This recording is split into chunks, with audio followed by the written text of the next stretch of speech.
All right, so a few of you have been asking me for some fantasy value picks. So here we go with some budget choices for the Six Nations fantasy game.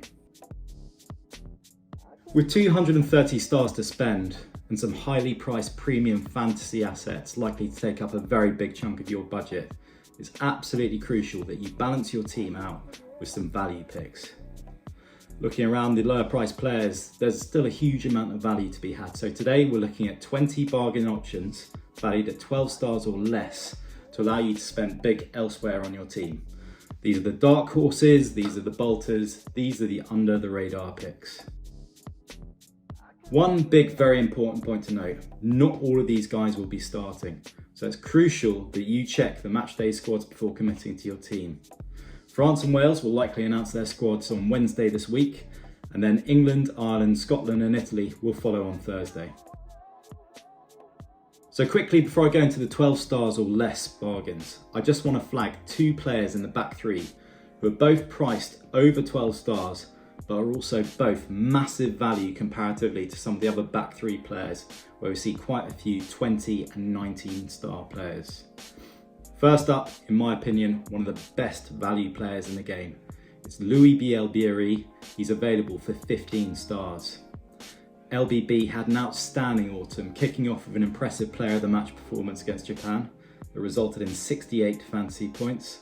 And over the 3 autumn matches, he scored 4 tries, he carried for 227 metres, he beat 12 defenders. He's also got 7 tries in 9 matches for Bordeaux in the top 14 this season. He's in hot form and he's well worth backing from the off.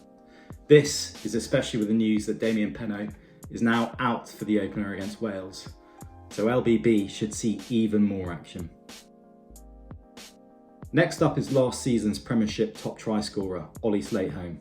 He's available for 14 stars. He's had a disjointed season so far, but he's been dangerous and scored plenty of tries when he's been playing for Saints. He also took to international rugby impressively during the autumn, making an immediate impact with 4 tries in total over the Autumn Nations series, coming off the bench to score 2 tries against Australia in their opening match, and he also got 1 try against South Africa and 1 against Japan as well. The guy lives for tries, and at that price point, he's going to deliver at some point in the Six Nations. Okay, now moving to the real bargains, all players valued at 12 stars or less. First up is another England player with an attractive price point, and he's likely to play a key role, and he's been in highly consistent form this season. It's Freddie Steward, and he's available for 12 stars. Now, with George Furbank out, Steward has been called up, and he's highly probable to slot straight into number 15 shirt. He's always reliable under the high ball, but this season Steward has made some huge progress in his attacking game, resulting in a massive uptick in his fantasy points potential. In the Premiership this season, he's scored 5 tries, he's made 3 try assists and he's carried for 533 metres. In Europe, he's been even more impressive, where in round 1, actually against Bordeaux, he carried for a huge 290 metres, an unbelievable tally for a single match. If he continues this impressive attacking form, then he'll be a great value selection, as well as a strong differential option into your fantasy back three. Next, it's another England player, and actually it feels like there's quite a few underpriced players in the England squad. So this guy, he's a player like Steward who's been making a huge impact at domestic and European level. It's Tom Willis, available for just 10 stars. Willis has got 1 England cap to his name, having made his test debut coming on as a second half substitute in a World Cup warm-up match against Wales in 2023. But after a hugely impressive start to the season for Saracens, there have been some big calls for him to make the Six Nations squad. Willis is an outstanding carrier.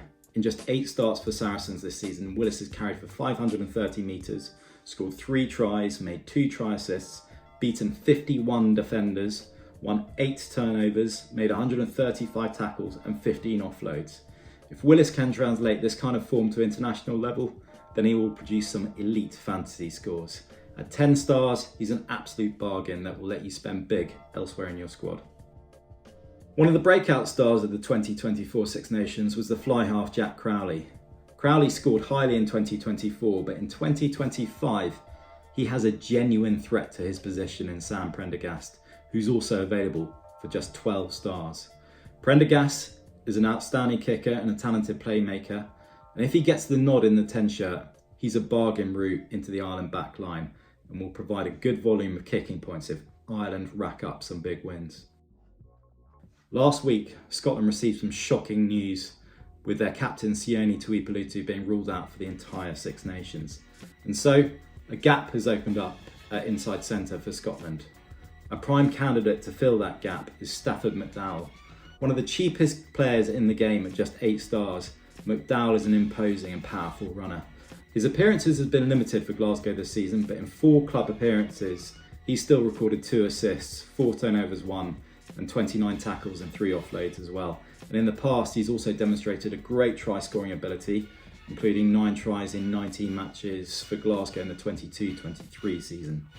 He's also got 2 international tries and just 8 international appearances for Scotland. And at just 8 stars, McDowall is an excellent option if you have limited budget to fill the final gaps in your team. Another back row option, Italy and Exeter's explosive number 8, Ross Vintcent, is great value at 12 stars. Vintcent is a hard carrier with burning pace, so he's going to rack up the metres carried, he's going to rack up the tackles, and he's also going to be a try threat. And with 15 points available for try scoring forwards, he's well worth considering adding to your team. Another Irish back who could be massive value if he's selected is Calvin Nash, available for 12 stars. The winger's in good form at the moment, in particular with an impressive recent showing for Munster against Northampton in the Champions Cup, in which he crossed over for 2 tries. And while James Lowe might have one of the wing spots for Ireland sewn up, the other spot is wide open. And if Nash beats Mac Hansen to it, he's well worth investing in. Next up is a great all-round talent in the French pack, available for a bargain price. One of the outstanding prospects in the second row position across all the Six Nations squads is France's Thibaud Flament, available for 12 stars. Playing in the second row, which is a position that typically scores quite low in the fantasy game, he's an attacking and defensive threat who should regularly deliver high fantasy scores well above the average in his position. An athletic option in the French engine room, he's a speedy carrier who is also a big threat for gaining line-out steal points. He's also a great try threat, having scored 4 tries at domestic and European level for Toulouse this season, and also having scored 6 tries for France in his 29 appearances at international level. As mentioned earlier, with 15 points for tries for forwards now, Flament is highly capable of delivering huge returns. One point to flag, however, for Flament is that he's going to be out for round 1 with injury, but he'll be an option for round 2 onwards. But this brings me on to my next guy. Another French second row option to consider, especially in Flament's absence, is Emmanuel Meafou, who's in the game for 11 stars. He's an absolute beast, standing at 6'8" and weighing 142 kilos. He'll be brushing off the tackles for fun, and he'll be putting those tackles in himself. In 14 appearances for Toulouse in the top 14 in the Champions Cup this season, he scored 6 tries, and so he's an all-round threat. The only issue with Meafou is that he will rarely play the full 80, but in the time he's on, he's going to make a huge impact. Another French value option is Emilien Gailleton. In the game at 11 stars. Primarily a centre, Gailleton has great versatility, and after the injury to Damien Penaud for France's opener against Wales, Gailleton has been spotted in training playing on the wing. So he's got potential to be a great out-of-position pick. With 3 tries to his name from the centres for Pau this season in the top 14, and a try for France in the autumn, he's a genuine attacking danger, and if selected, Gailleton could be a great differential option in the centres. The first Wales player in my value watch list is the Scarlets winger Blair Murray. In the game, priced at 11 stars, Murray's been in great try scoring form recently, scoring 5 tries in his last 6 games for the Scarlets, and he also scored on his Wales debut against Fiji in the autumn. It's going to be questionable whether he'll get many try scoring opportunities in the current Welsh lineup, but if Wales are to get tries this winter, then Murray could well be in the thick of the action. Antoine Dupont may well be the highest owned player in the entire fantasy game for this year's Six Nations. He's such an outlying fantasy score in his position that it's probably not worth really considering any differentials. But if you are willing to take a gamble, then George Horne could be an interesting alternative. Priced at 10 stars, he's always an attacking nuisance and is a very handy backup goal kicker if Finn Russell isn't on the pitch at that time. He scored 6 tries in 10 URC and Champions Cup games this season for Glasgow. and will definitely allow you to spend big elsewhere. Someone who may not feature much but represents huge value if he comes on, or indeed as a super sub, is the Leinster and Ireland utility back Jamie Osborne, who you can bring in for just 9 stars. He's played professionally for Leinster and Ireland as an inside centre, an outside centre, a winger and a fullback, and indeed this season he's been playing mostly for Leinster either at 11 or 15. So if selected, he could do well and could be a great out of position option and a very cheap route into Ireland's backline. Another Irish value option who may feature at some stage for Ireland is Cormac Izuchukwu, who's one of the cheapest players in the game at just 8 stars. Versatile and athletic, Izzy is categorised as a second row but regularly plays for Ulster in the back row, where he's had a stunning season, scoring 5 tries in 8 matches for the Ulstermen. He's a great threat in the line-out too, and if selected, he will definitely make an impact. One player who's a top performer in the Autumn Nations series is the Bath and Scotland back rower Josh Bayliss. He could be a great pick-up as well at just 10 stars. A hard carrier, a hard tackler, Bayliss is a strong option for both tackle and turnover points, and he's got an eye for the try line, as seen by his 2 tries for Scotland during the Autumn Nations series. 10 stars is a great price for all that he can bring to the game. Another Wales option to monitor at the start is Dan Edwards, a fly half available for just 11 stars. Edwards is uncapped but is a phenomenal talent, and on several occasions with the Ospreys throughout his short career, he's demonstrated an unerring ability to perform under pressure with some big clutch performances. He's in a contest with Ben Thomas for the 10 shirt, but if he starts, then he's capable of turning in performances that translate to fantasy returns and will definitely be a big differential pick. With Caden Doris the first choice 8 for Ireland, Jack Conan may not be starting, but he's always an excellent super sub option, and at 12 stars he could be a great pickup. Conan is an all-action performer who delivered an average fantasy points per 80 minutes last year of 28.8. Tackles, carries, tries, he brings it all. Another budget England option with a very high potential point ceiling, if he plays, is Cadan Murley. Available for 10 stars, he could finally be about to make his international debut. He appeared twice in 2024 in the white of England for the England A team and scored 5 tries in just 2 games for them. He's been one of the most consistent try scorers in the Premiership for the last few years, scoring 60 tries for Quins across all competitions since his debut in 2018. This season has seen his best form yet, with 10 tries in just 12 appearances. And based on his current form, if Steve Borthwick can trust him with a start, he will be an absolute bargain for fantasy managers. Okay, and now last up, number 20, and a real bolter here. Another England player, and the hype machine around this guy is absolutely huge. But based on his recent Champions Cup performances, the talent is there. It's Henry Pollock. In the game for 9 stars, if selected, he could be worth a gamble. He's now established himself this season in the Northampton first team, having spent last season learning through Premiership Cup matches, on a loan period with Bedford in the Championship, and providing some real highlights, real quality performances with the England under-20s. This season, he's made 8 starts and several bench appearances for Saints in the Prem and the Champions Cup.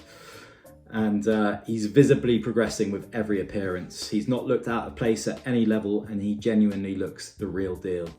Burning pace, a hard-working tackler, and an absolute menace at the breakdown, with 6 turnovers won in the Premiership this season. He's also bagged 3 tries in the Champions Cup season, and so the Six Nations could be the next step on his rapid ascent. If he gets the shout from England, he could well be worth the gamble. Okay, a very quick update. In the time between recording this video and before uploading it, there have been a couple of changes. So Josh Bayliss has been replaced in the Scotland squad for round 1 due to a minor injury. Hopefully it's only for 1 round. And Henry Pollock as well has today been released back to the England under-20s. Nonetheless, at both of their prices, they're both worth monitoring just in case they get called back up. A reminder that throughout the Six Nations, I'll be sharing insights and strategies to help you climb your leaderboard and fly up your mini leagues. You'll be able to find me at fantasyrugbygeek.com, where I'll be posting my usual weekly tips, players to watch and game reviews, and I've just shared a list of all the big mini leagues and prize leagues in place. So if you back your skills to take you to the very top, join some of those leagues and win some prizes. I'll also be sharing up-to-the-minute news on the various FRG social platforms, so that's X, Blue Sky, Threads, TikTok and Insta, And if you want an extra edge, I have my members only site, FRG Premium, available on buymeacoffee.com. For £10 a month, you'll be able to see my personal team reveals, not just for the Six Nations, but for all the other competitions that we cover on Fantasy Rugby Geek, including the Women's Six Nations, which follows straight after. You'll be able to share your team with me for direct feedback on any changes that I'd recommend, and you'll gain exclusive access to the Members Only Prize League with prizes including a £50 voucher spent on prints from the sports commentators, a rugby mystery box from Blindside Box, 6 months free access to FRG Premium, 3 months free access to the Rugby Papers digital subscription, and a Fancy Rugby Geek trucker hat. So please sign up, there's a link in my description. Okay, now a very quick word on one of the Fancy Rugby Geek partners, the Rugby Paper. If you're a rugby fan looking for the best insights, match reports and exclusive stories, then you need to check out the Rugby Paper. It's the UK's #1 rugby publication, covering everything from international rugby to the Premiership to the URC and even grassroots level rugby. You can read it however suits you. You can get the printed edition delivered to your door. You can get access to the full digital subscription on your own devices, or you can dive into the website itself for breaking news and archives dating all the way back to 2012. Subscriptions start from just 14 pence a day, so don't miss out. Sign up now at therugbypaper.co.uk/subscriptions, and you'll also find a link in this video description. So that's it. I hope I've been able to share with you some value gems. Get signed up to the fantasy game if you haven't already, subscribe to my channel and get picking.